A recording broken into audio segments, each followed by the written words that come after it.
قبلہ علامہ صاحب، بعض اوقات انسان اپنی اصلاح کے لیے ذہنی طور پر مکمل تیار ہو کر نیک کاموں کی طرف مائل بھی ہو جاتا ہے، لیکن گھر والے خصوصاً والدین بعض اوقات رکاوٹ بن جاتے ہیں. جیسے کوئی داڑھی شریف رکھنا چاہے، کسی کی بات سن کر کے بھائی ہمارے پیارے آقا صلی اللہ علیہ وسلم کی سنت مبارکہ ہے اور اتنی نبی پاک صلی اللہ علیہ وسلم کائنات کی سب سے حسین ہستی ہے، تو ان کو اللہ تبارک و تعالیٰ نے یہ داڑھی شریف کا تحفہ عطا فرمایا.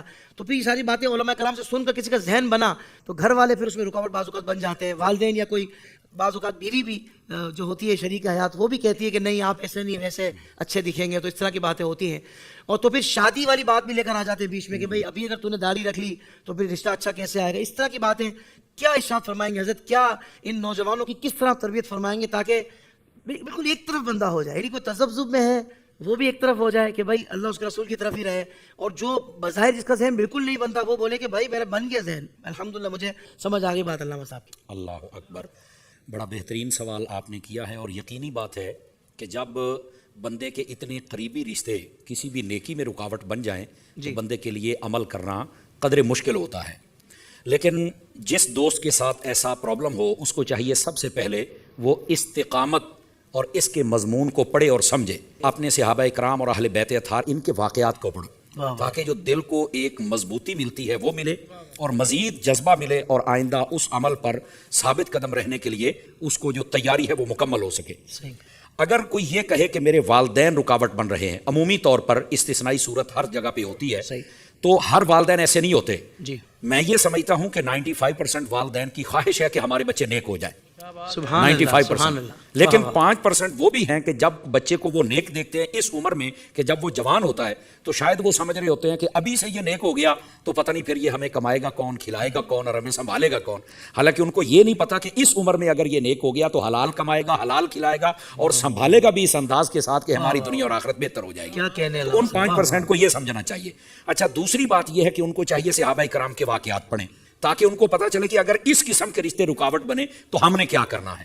مثال کے طور پر حضرت سیدنا سعد بن ابی وقاص رضی اللہ تعالیٰ عنہ، آپ کی والدہ ماجدہ کو جب پتا چلا کہ آپ نے دین اسلام قبول کر لیا ہے تو انہوں نے اپنے بیٹے سے کہا کہ میں نے کھانا پینا ترک کر دیا ہے، میں تب تک نہیں کھاؤں گی جب تک کہ تو اس دین کو نہ چھوڑ دے. آپ نے بڑی محبت کے ساتھ اپنی والدہ سے کہا کہ میں یہ دین تو چھوڑنے والا ہوں نہیں. رہ گئی بات کھانے پینے کی تو یہ آپ کو کھانا چاہیے، آپ تو اپنے آپ کے ساتھ زیادتی کر رہی ہیں. انہوں نے کہا کہ نہیں، میں بھوکی رہوں گی اور میں بھوکی مر جاؤں گی. تو حضرت سعد بن ابی وقاص بڑی محبت سے بولے دین اسلام میں نہیں چھوڑ سکتا. آپ نے فرمایا اگرچہ اسی طرح آپ مجھے دھمکی دیتی رہیں اور قربان ہوتی جائیں، فرمایا میں ساری جانیں قربان کر سکتا ہوں پر دامن مصطفیٰ اور دامن اسلام نہیں چھوڑ سکتا. کیا کہنے. علماء کہتے ہیں کہ جب آپ نے یہ استقامت دکھلائی نا تو آپ یہ بات کر کے بڑی محبت کے ساتھ منت سماجت کرتے ہوئے آپ گھر سے تشریف لے جاؤ اور اللہ نے ان کو بھی پھر دولت اسلام عطا فرمائی. سبحان اللہ، سبحان. علماء کہتے ہیں کہ سب سے پہلے اس عزیز نوجوان کو چاہیے جس کے ساتھ یہ پرابلم ہے کہ وہ سب سے پہلے استقامت دکھائے، اور استقامت صحابہ کرام علیہم رضوان کے تعامل سے ہو سکتی ہے. دوسری بات وہ کہتے ہیں کہ جو رکاوٹ پیدا کرتے ہیں نا، آپ کو چاہیے کہ ان کے لیے آپ وہ معلومات اپنے پاس رکھیں کہ آپ ان کا ذہن بنا سکیں کہ آپ کا یہ جو طرز عمل ہے یہ غلط ہے، ان کے اندر احساس بیدار کریں. اور اس کے لیے کیا ہے، نبی پاک صلی اللہ علیہ وسلم کی احادیث کا مطالعہ کریں.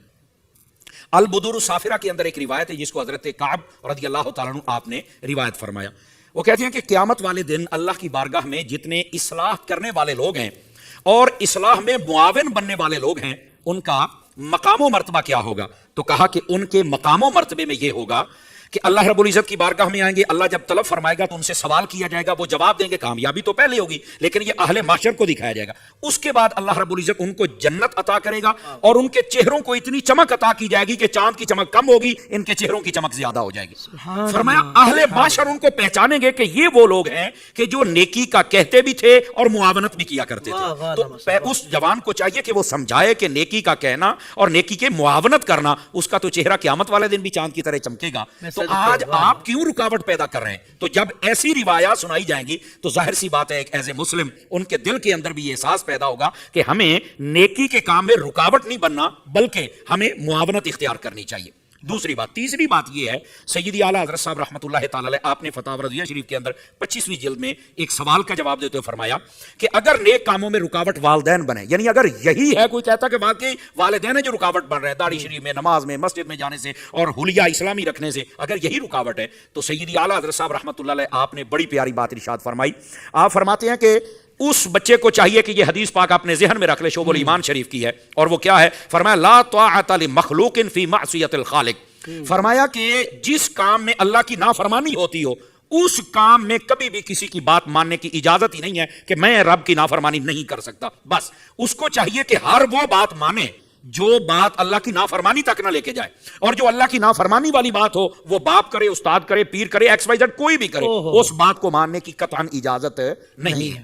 اچھا، یہ بات لکھنے کے بعد اعلیٰ حضرت صاحب رحمۃ اللہ علیہ فرماتے ہیں جائز کاموں میں اپنے والدین کی اطاعت فرض ہے، اور ناجائز کاموں کے اندر اپنے والدین کی اطاعت کرنا بالکل منع ہے. لیکن نسخہ بھی دے دیا کہ اگر رکاوٹ پیدا کرے تو پھر تم نے کیا کرنا ہے. سب سے پہلے فرمایا ہمدردی، فرمایا ان کے ساتھ انتہائی ہمدردی. اور ہمدردی میں کیا ہے کہ ان کو بتلائیں کہ میں جب نیک ہو جاؤں گا تو آپ کا بھلا ہے، اگر میں نیک نہیں بنوں گا، صحبت بد میں چلا جاؤں گا تو آپ کا مال بھی ضائع ہو سکتا ہے، آپ کی فیکٹری بھی ضائع ہو سکتی ہے، اور میں نشئی شرابی بھی معاذ اللہ استغفر اللہ بن سکتا ہوں. اگر میں نیک بن گیا ہوں اور میں محبت مصطفیٰ کے جام پی رہا ہوں تو تمہیں تو میرے ساتھ اور حسن سلوک کرنا چاہیے. تو یہ ہمدردی.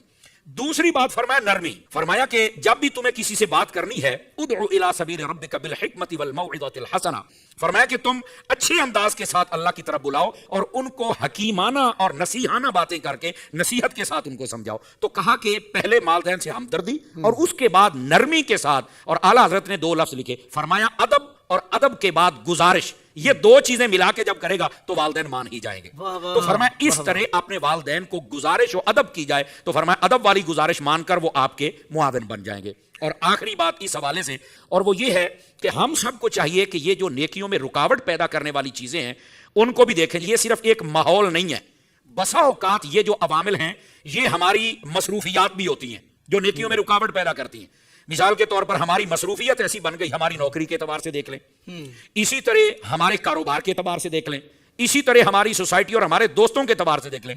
اچھے ماحول کے بعد ان 3 چیزوں کی چھان بین جب ہو جائے گی، اگر ہمیں یہ معلوم ہے کہ میری نوکری رکاوٹ بن رہی ہے تو آپ اپنے جو بھی سینئر ہیں باس سے اس سے بات کریں کہ بھئی میں نے یہ کام نماز پڑھنی ہے تو میرے لیے یہ رکاوٹ ہے، اس کا مجھے حل چاہیے. اسی طرح اگر آپ چاہ رہے ہیں میرا کاروبار کوئی ایسا ہے کہ میں وہاں نہ چاہ کر بھی جھوٹ بولتا ہوں تو آپ کو اس کا حل نکالنا چاہیے. اسی طرح اگر آپ کو پتا ہے کہ میرے دوست ایسے آ گئے تو آپ کو کسی بھی حد تک، جیسے عمومی طور پر میں پہلے بھی مثال دیتا ہوں کہ ہم دیکھتے ہیں اپنا جو والٹ ہوتا ہے اس کو نکال کر کے جو زائد چیزیں ہم ہفتے مہینے بعد نکال دیتے ہیں، تو اگر آپ دیکھ رہے ہیں کہ یہ فارغ فضول دوست ہے، بھائی نکال دو اس کو. آپ نے رکھنا وہ ہے جو ضروری ہے اور جو آپ کی دنیا کے سفر کے لیے بھی کام آئے اور آخرت کے سفر کے لیے بھی کام آئے. جب ہم ان عوامل پر نظر ڈالیں گے تو ہم ان رکاوٹوں سے بھی بچ سکتے ہیں اور نیکی کے راستے کی طرف آسانی سے آ سکتے ہیں. میں والدین سے گزارش کروں گا اور احباب سے اور بہن بھائیوں سے اور رشتہ داروں سے کہ اگر آپ کا کوئی بچہ نیک ہو رہا ہے آپ کو تو شکرانے کے 2 نفل ادا کرنے چاہیے، بجائے اس کے کہ رکاوٹ پیدا کی جائے. رہ گئی بات باقی چیزوں کی، وہ میں نے عرض کی ہے. اعلیٰ حضرت صاحب رحمۃ اللہ تعالی علیہ آپ نے فرمایا آپ نے سارے کام کر دیے لیکن پھر بھی وہ نہیں مان رہے تو فرمایا پھر تمہارے لیے ایک کام بچتا ہے، تم ان کے لیے دعا ہدایت کرتے رہو. اللہ تعالیٰ دل موڑنے والا ہے اور اللہ ان کے دل موڑ دے. زندگی کے تمام شعبوں میں دینی رہنمائی حاصل کرنے اور آخرت کو بہتر کرنے کے لیے ہمارے YouTube channel Islamic digital studio کو سبسکرائب کر لیں اور بیل آئیکن بھی پریس کر لیں.